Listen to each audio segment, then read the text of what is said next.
voilà, mademoiselle Walker. Bien, bien. Installez-vous vite. Je suis impatient de débuter mon cours.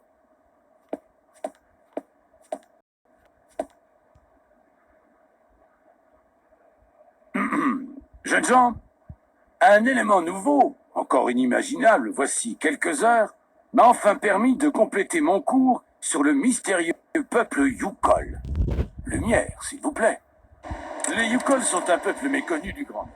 Ils vivent loin, très loin, là-bas aux confins de la Sibérie glacée. L'éloignement et les conditions climatiques peu propices à l'existence humaine ont fait que les Yukol sont demeurés un petit peuple passablement méconnu du monde scientifique. Les quelques diapositives qui vont suivre sont, à la vérité, les seuls documents que nous possédions.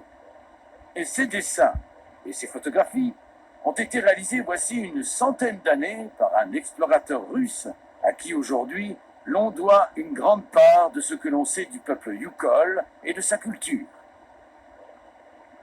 Et nous savons que les origines des Yukol remontent à la dernière ère glaciaire. Curieusement, on a retrouvé les traces de leur présence en Europe de l'Ouest, plus précisément dans des grottes préhistoriques nichées au cœur des Alpes. Ce peuple aurait donc entrepris, au fil des siècles, une longue migration vers l'extrême nord du globe. Nous en connaissons la raison. L'économie des Yukol était exclusivement liée aux mammouths qu'ils utilisaient comme monture et comme bête de somme et qui leur apportaient la viande, les peaux, la graisse et l'ivoire. Il n'est pas douteux que nous ayons ici affaire à une véritable symbiose entre l'homme et l'animal. À la suite des mammouths, même chassés par les conditions climatiques changeantes, les Yukol sont donc montés de plus en plus au nord jusqu'à l'extrême sibérien. Certains dessins rupestres identifiés comme des peintures Yukol préhistoriques m'avaient déjà permis d'avancer l'hypothèse selon laquelle les Yukol avaient réussi l'incroyable pari de domestiquer le mammouth. En effet, ils sont à notre connaissance la seule peuplade préhistorique à représenter un homme chevauchant un mammouth. Aujourd'hui, grâce à cette poupée en peau de mammouth véritable, identifiée par mes soins comme un objet néolithique authentique, je suis en mesure de confirmer cette hypothèse. Les ancêtres des Yukol ont réussi l'exploit d'apprivoiser les mammouths, car l'homme préhistorique n'imagine pas, il dessine ce qu'il voit, il représente ce qu'il vit, comme en témoigne incontestablement cet objet aussi quotidien et familier qu'est un jouet d'enfant. La vie des Yukol était donc intimement liée à celle des mammouths. Ils en utilisaient la fourrure pour se vêtir et pour confectionner des toits et les murs de leurs maisons. Ces défenses constituaient la charpente de leur habitat et leur servaient à fabriquer des armes, des outils et des bijoux. Et curieusement, la disparition du mammouth, voici 12 000 ans, n'a pas eu d'incidence immédiate sur le mode de vie des Yukol. Il semble que ceux-ci aient conservé longtemps encore, par-delà les millénaires, ce lien très fort qui les unissait aux mammouths. Aussi incroyable que cela puisse paraître, les Yukol ont continué jusqu'au début de ce siècle à se nourrir de viande de mammouth, à se servir de leur peau et à s'abriter sous elle. Leur artisanat en ivoire de mammouth est resté florissant. Il nous apparaît donc que pour ne pas changer leurs habitudes ancestrales, les Yukol auraient su exploiter au cours des siècles le très grand nombre de cadavres de mammouths congelés et parfaitement conservés dans le sol glacé de Sibérie. Ils auraient vécu en grande partie grâce à cet énorme garde-manger pendant près de 30 siècles. Aussi plausible soit-elle, cette explication ne suffit pas au monde scientifique qui, je l'avoue, se perd en conjectures.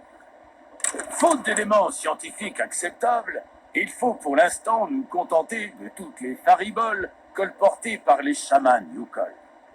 La faculté que j'ai l'honneur de représenter ici n'accorde bien sûr aucun crédit à tous les mythes et légendes que transmettent ces charlatans. Il faut prendre ces histoires pour ce qu'elles sont, des contes pour tromper l'ennui du long hiver sibérien. La légende de l'arche des glaces de Sibéria est à ce titre exemplaire. Je vous invite à en prendre connaissance dans les pages du livret que je vous ai fait distribuer. Cette légende tenterait de nous faire croire qu'il existe de nos jours, quelque part sur une île perdue au nord de la Sibérie, des mammouths bien vivants, une sorte de reliquat de l'ère glaciaire. Une petite population miraculeusement préservée depuis plus de 120 siècles par les soins des Yukon. L'île qui abriterait ces pachydermes s'appellerait Sibéria. Mes amis, je ne saurais trop vous mettre en garde contre la tentation que vous pourriez avoir de croire un instant à ces sornettes. L'île de Sibéria ne figure sur aucune carte, et la survivance des mammouths au XXIe siècle n'est qu'un fantasme de mauvais savants. Les Yukon comptèrent hélas parmi les premières victimes de l'intense colonisation de la Sibérie, menée par les Russes durant le XXe siècle.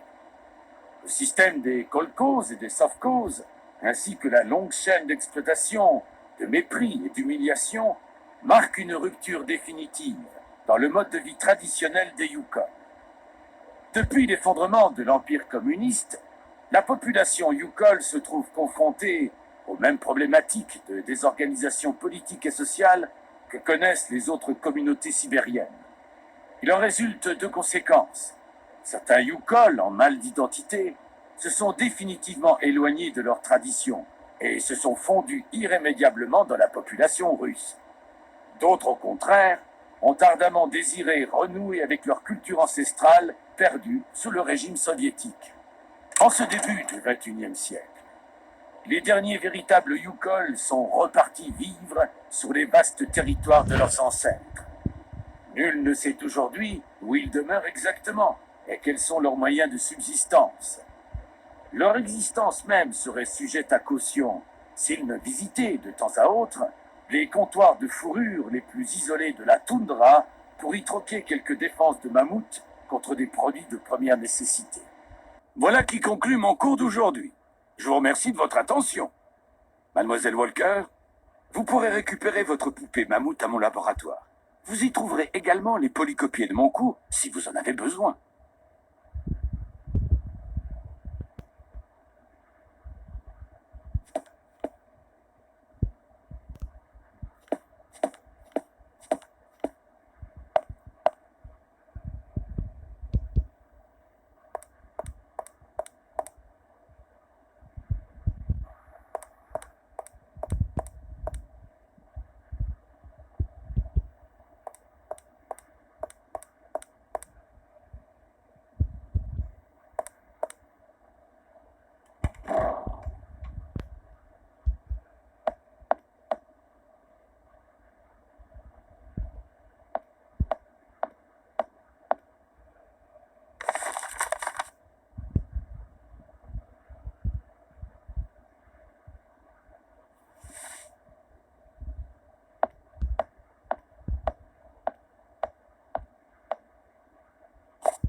Que voulez-vous savoir, mademoiselle?